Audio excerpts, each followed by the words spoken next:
recently moved to Carterton, got involved with Sustainable Wairarapa, and then that's how I found out about this.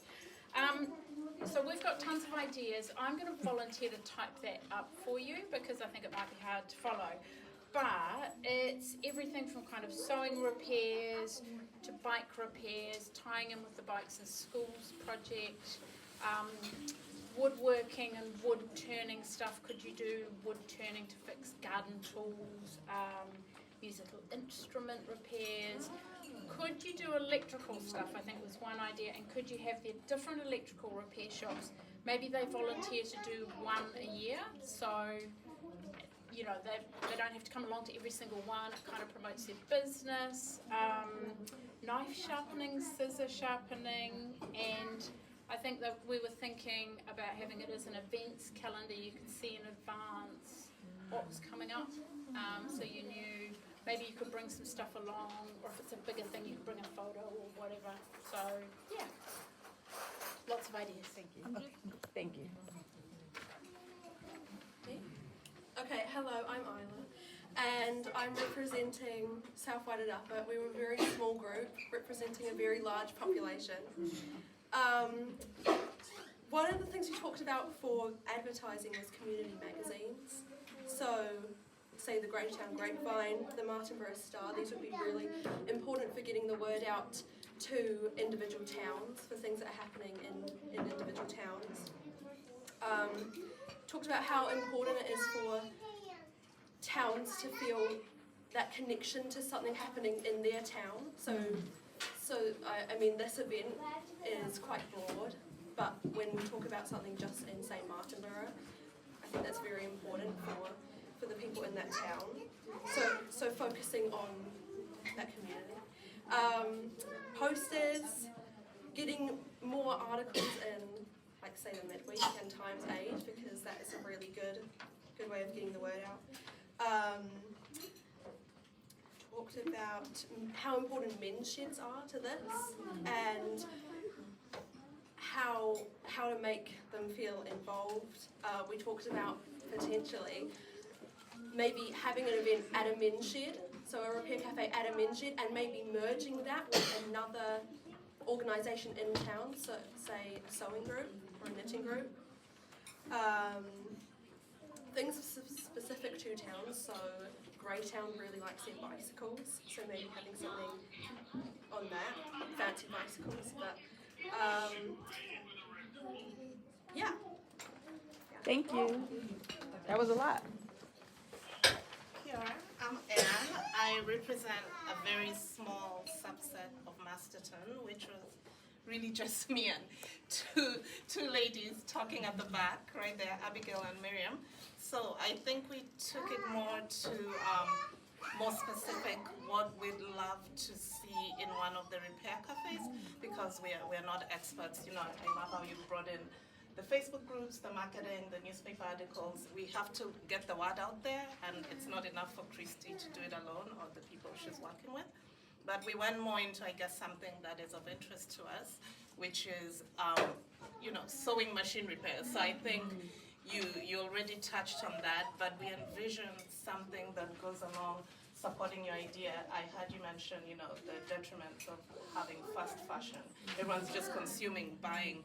But for instance, if you have a jacket you really loved and another item of clothing that you also love, but the jacket is falling apart, and maybe we get an expert who can have a session on how to upcycle, recycle your clothes, so we put less into the landfills and make something beautiful from two items that you already have. So I think other than just focusing on fixing the machines, which you'd be surprised how many people have machines just sitting at home and would love to use it, but it's broken, is having sessions where we can really focus on upcycling, recycling, and making old things beautiful again. So I think, well, that was it. We weren't really specific. So that was the month we got out. My name's Kelly. I actually live in Palmerston North, but all my family are here. So I've just come over to see my family, and I heard about this. And I came along because I'm researching repair cafes along with other kinds of waste initiatives, including I think we wrote a book chapter about why waste. There's a why waste lady here, and what the repair cafes that we studied had. There was a couple of things that I wanted to share with you guys, which were really interesting. One was when a repair is made, they ring a bell and everyone claps, which I thought was great. The other one in Palmerston North, they have a take it apart table, because a lot of the really old school repairers said they learned how to repair because when they were kids they used to take everything apart, like toasters and stuff. And so they had a kids table that was taking things apart, and they actually had a drama teacher who ran it, and then she made it like really exciting, you know. So the kids kind of felt like this is a cool, fun activity. And then what was the other one we had from there that was interesting? Oh, we figured out we had quite a few sewers as well, so there was lots of fixing the clothes and the knitting, darning for the fixing all the holy socks, and we also spoke about the again it was that sort of newsletter type thing, the monthly specialty, like a focus of the month. Focus of the month, of like that repair of what that might be. What a good idea. Because not everyone will want to come every time, so if you're like October is bring along your sewing machine, someone will teach you how to what do you call it when you maintain it or whatever. Yeah, but also the idea is that you're staying, you're learning how to fix it. Oh yeah, so that's what happens at the other repair cafes, is that you're not allowed to leave it there. You have to sit with the person when they repair it, so that you learn how to repair it. Yeah, which I thought was cool. And then there was also the young people helping. Probably the young people helping others with. How do I turn my Facebook notifications off? It could be someone just sitting in a Our group, basically everyone could sew. A lot of us could sew, and that was about it. Oh, we also we thought maybe book repair. the book repair. Yeah, was someone making? Yeah, someone was learning. Wow. I forgot her name. You were learning book repair. And then potentially bringing in your sick house plants, either diagnosed or repotted or left there for a couple of weeks. She can do that one. Okay, great. She can do that one. Hey team, I'm Steve and I'm representing another subgroup of Masterton with Hugo, Vlad and Stella, of course. I like dessert, so I'll be brief. Right, we'll start with the last idea, which was end-of-life items. If they get disposed of at the tip, the dump. How about there's a sign there that says at the pay booth, and I think again, don't dump it, repair it. Think about the Repair Cafe. And to add to that was a possible QR code to scan so you can have a location of where the experts are, where the location is. So experts, mechanics, potters, phone techies, electrical engineers, carpenters, expert cleaners as well, tailors, seamstress, artists. Right, places to go, places with venues that have the tools and the equipment. So it could be schools, could be churches, could be industry, bike shops, as already mentioned. Another idea was a mobile workshop.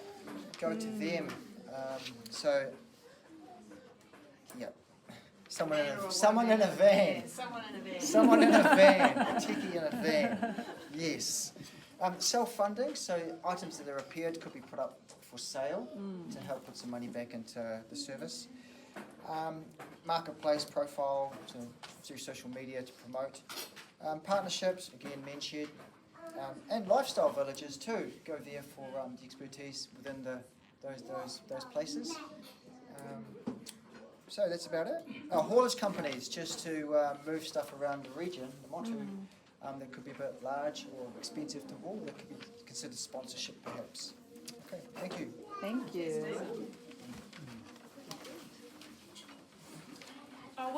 We had really nothing extra to add on to that. It's pretty much been covered by everybody else, but our little group was really interested in seeing the website and how that's going to work, because our big conversations were around building the connections that are already there. So for example, someone was like, oh, what about a tool library? Wow, what about the one in Featherston? But barrier of getting to Featherston is a huge barrier for many people in our community. Yeah. So we were very much looking at, and because we hadn't looked at the website yet, we were just sort of going from assuming zero. Lots of discussions around how do we connect all the fabulous things that are there, connecting through our schools. Had a lovely example of college students that are doing some wonderful work. But our primary schools are also really good resources with the extended communities they have there. So how do we move in those kinds of circles? So that's really all we kind of went round and round and round of like. There's actually already a lot across the Wairarapa, but if you don't do Facebook, if you don't do that, how do you know about it? Like how do we make what's already there accessible? Yeah, that's really all we talked about. Is that everybody's group? Maybe one more. Okay, come. Just most of what you said, we sort of talked about the same kind of things, but there's one more point. On the website, you know, if you have something that is broken, sometimes you just need a new part. And so if you show up to this Repair Cafe, someone say, "Oh yeah, that's broken. You need a new part." But you know, we need some sort of maybe a notice board or like where someone can ask questions beforehand and say, take pictures of their broken thing, and someone say, yeah, you need this broken part. You can get the part, bring it with you, so you've already got it ready. That's one thing. So like encourage people to take stuff apart. You know, if the thing's broken, take it apart yourself, and then you might take some photos, and then someone might and then just bring all the parts, someone to help you put it back together again.